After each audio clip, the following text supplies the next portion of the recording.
Namaskar and welcome to one more episode of What Does This Data Say? I am Ajay Prakash. Whenever any event happens in our country, and more so when it is a political event, our news channels get overloaded in trying to report that event. The political events of the past few weeks has given enough opportunity for all these news channels to keep dishing out news and analysis about these political events. And I think this is going to continue for the next few months to come. Now, what happens in the process is that any important development which happens in the country does not get through to the citizens because nobody is reporting about these events.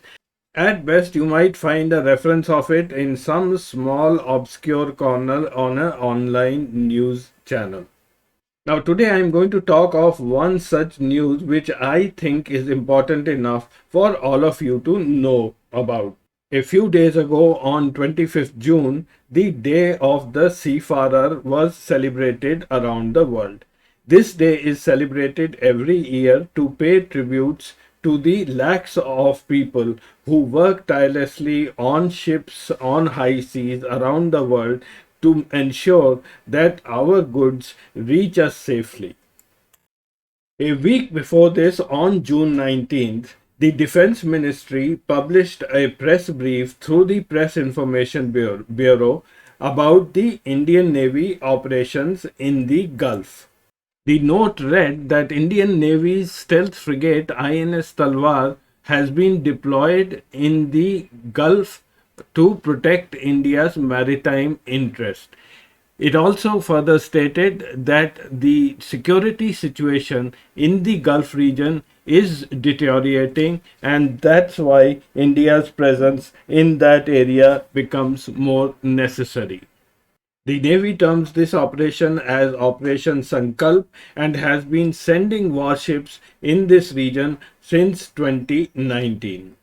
Now, why is India sending such an advanced stealth frigate to the Persian Sea is something that we should be aware of. And in today's episode, I'm going to bring out all the data to tell you why India is doing what it is doing. INS Talwar has been deployed in the Strait of Hormuz. From there, it will be ready to assist all merchant ships which are coming to and going from India to the Persian Gulf. Strait of Hormuz is this narrow passage which joins the Persian Gulf to the Gulf of Oman. The minimum width of Strait of Hormuz at one place is only about 40 kilometers.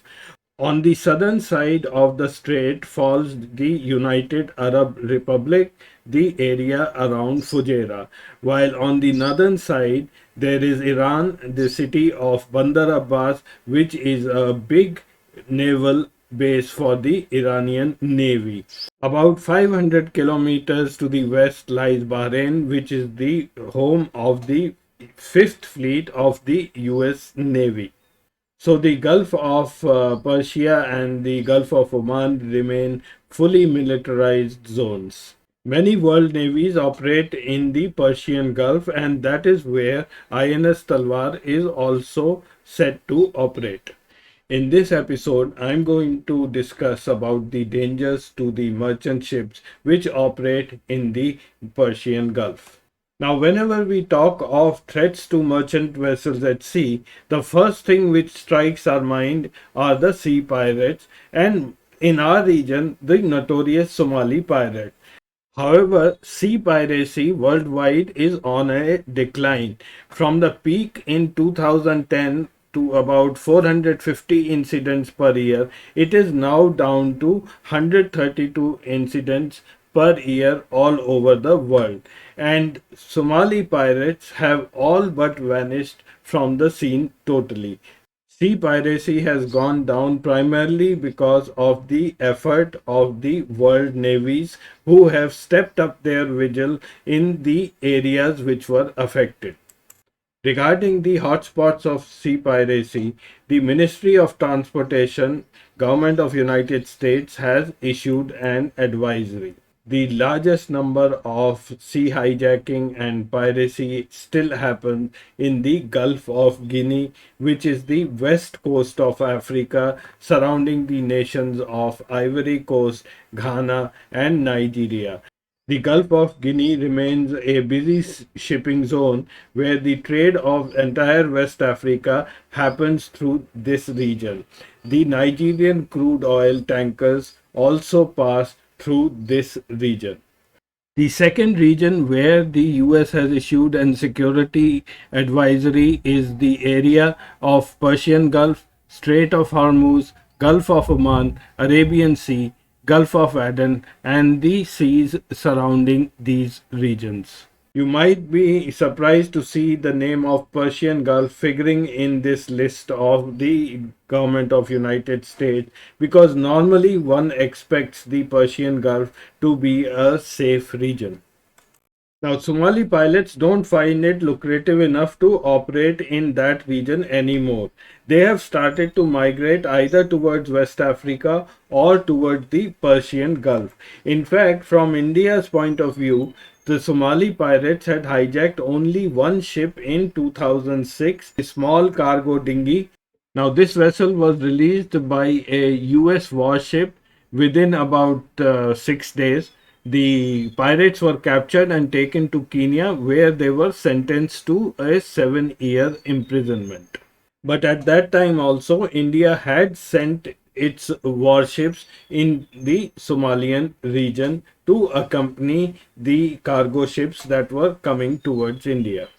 Any kind of disruption in the movement of cargo at sea adds to the cost of the merchandise which is being moved around. In 2011, it was estimated that the Somali piracy had costed the world close to $7 billion annually. The increased costs were due to, firstly, the ships started going faster, which led to more fuel consumption. There were military costs.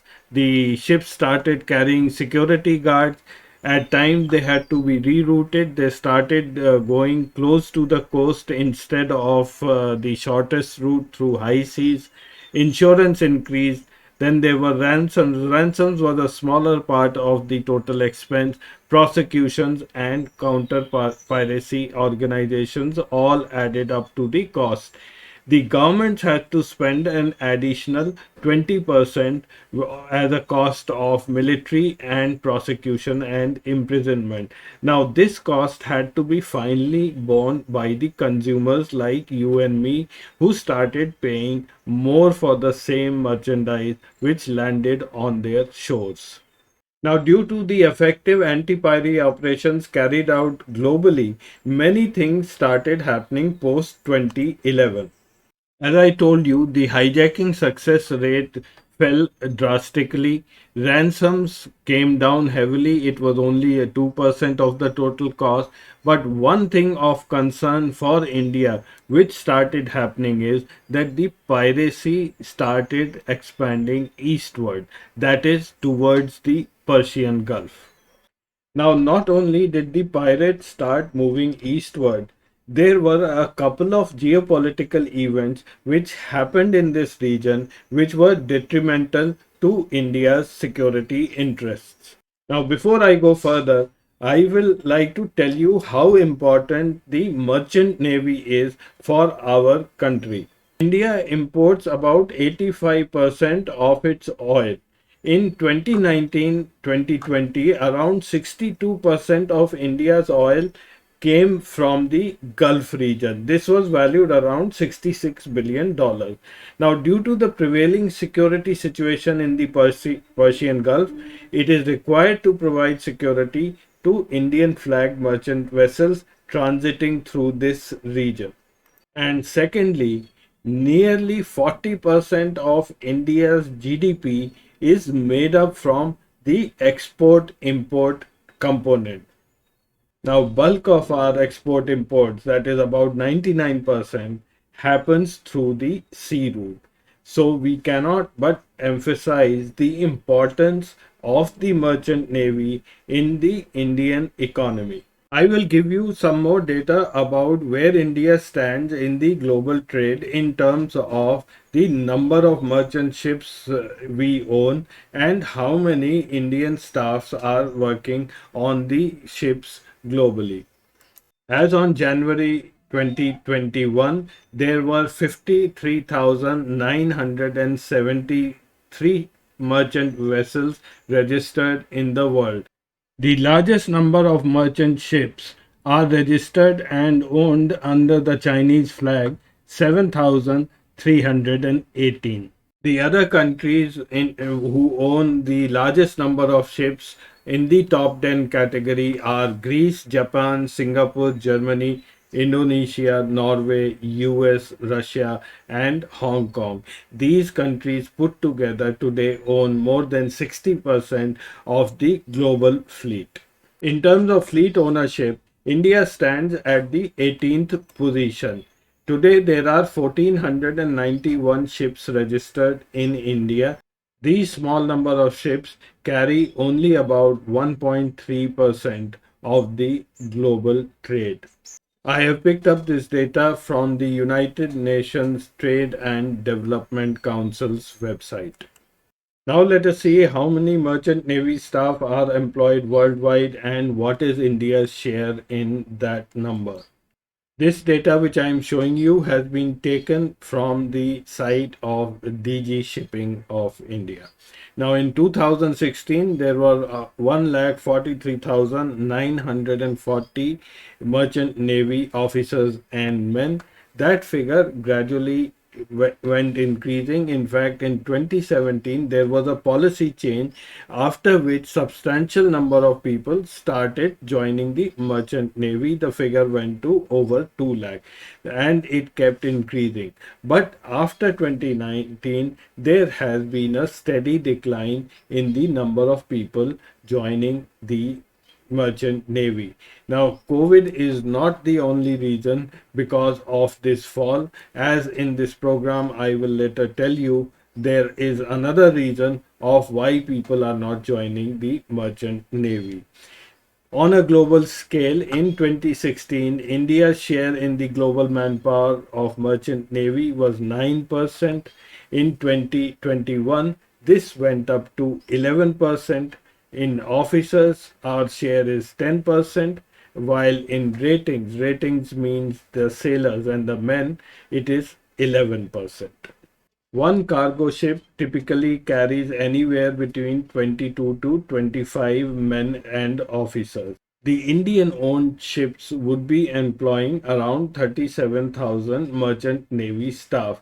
The balance of the people today would be working on foreign owned ships. Now, as a fallout of whatever I have told you, that is the piracy shifting eastward, a few geopolitical incidents which have happened in the Persian Gulf, and then why lesser number of Indians are opting for merchant navy. Now, two very significant political events have happened in the Gulf region from 2015 onwards.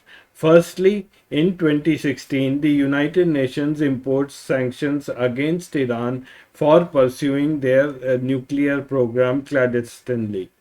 In 2018, the Trump administration increased the scope of the sanctions and even forced India not to buy oil from Iran. So, economically, Iran got squeezed very badly. By 2015, the civil war in Yemen had also started. Now, this started threatening the shipping lanes in the Sea of Aden. Both the commercial ships and the naval ships were at risk.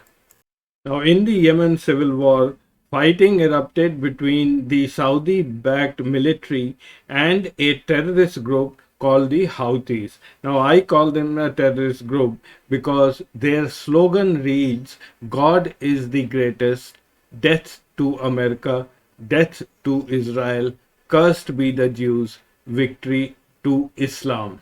By 2015, the Houthis had taken over the government in Sana'a with the help of former President Ali Abdullah Saleh. and it is said that the Iranian government was backing the Houthis, though Iran never officially has accepted this statement. Now, here was an opportunity that the Iranians were looking for, and it came at the right time.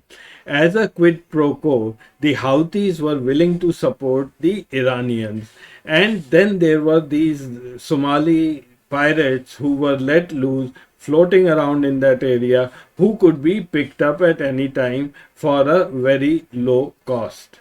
So there was a trained militia and there were trained pirates, both available in the Gulf region.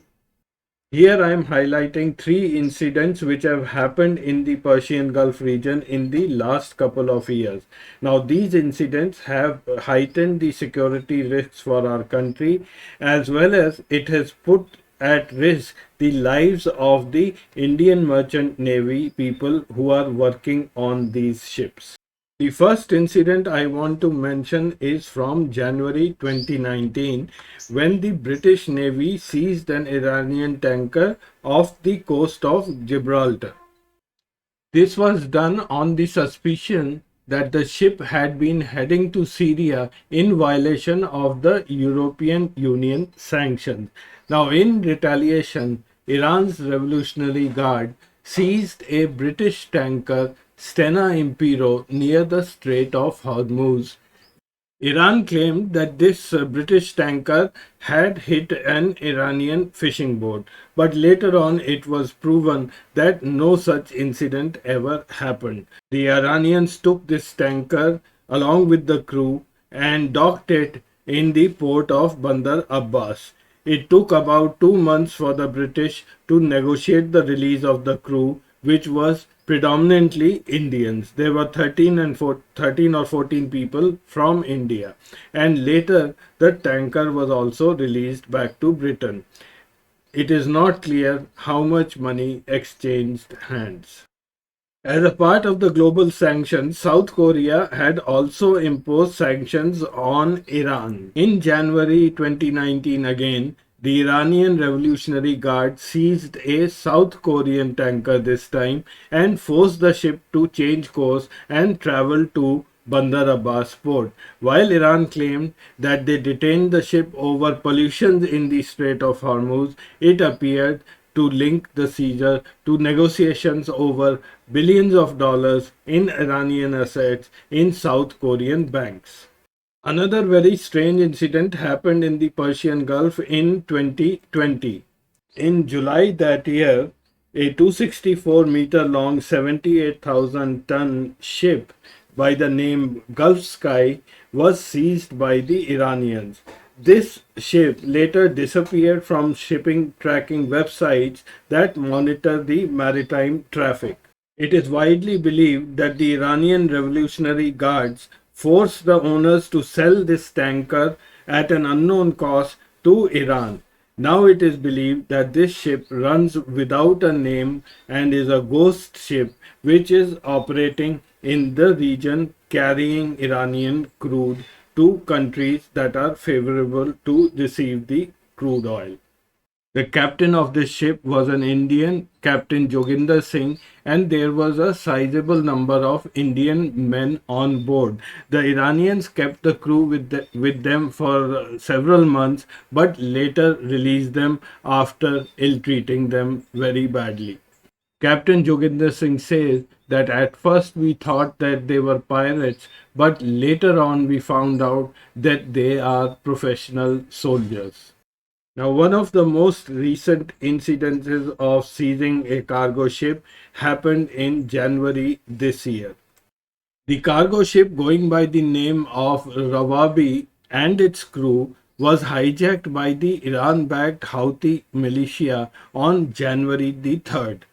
On board were 7 Indian sailors, 1 Ethiopian, 1 Indonesian, a Filipino, and 1 person from Myanmar.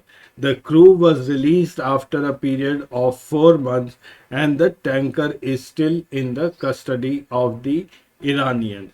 This further proves the point that the Houthis and the Iranians are acting in tandem in the Strait of Hormuz.